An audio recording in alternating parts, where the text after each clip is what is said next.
Matthew chapter 2. After Jesus was born in Bethlehem in Judea, during the time of King Herod, Magi from the east came to Jerusalem and asked, "Where is the one who has been born King of the Jews? We saw his star in the east and have come to worship him." When King Herod heard this, he was disturbed, and all Jerusalem with him.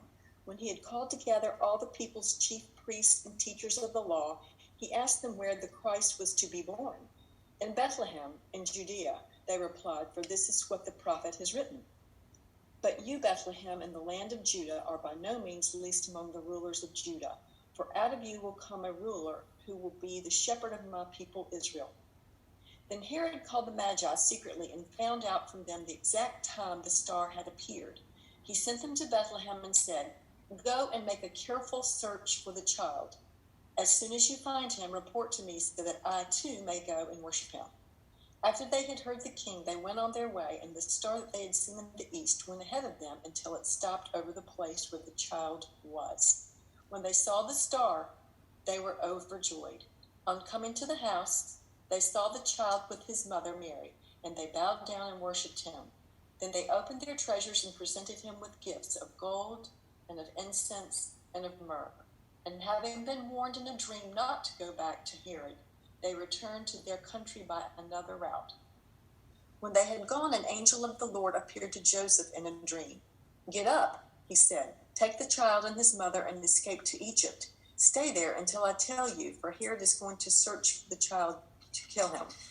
So he got up, took the child and his mother during the night, and left for Egypt, where he stayed until the death of Herod.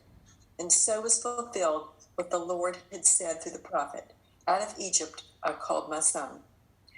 Then when Herod saw that he had been tricked by the Magi, he became very enraged, and sent and slew all the male children who were in Bethlehem in all its environs, by 2 years old and under, according to the time which he had ascertained from the Magi.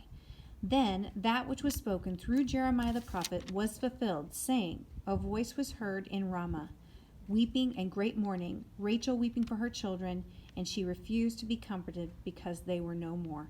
But when Herod was dead, behold, an angel of the Lord appeared in a dream to Joseph in Egypt, saying, "Arise, and take the child and his mother, and go into the land of Israel, for those who sought the child's life are dead."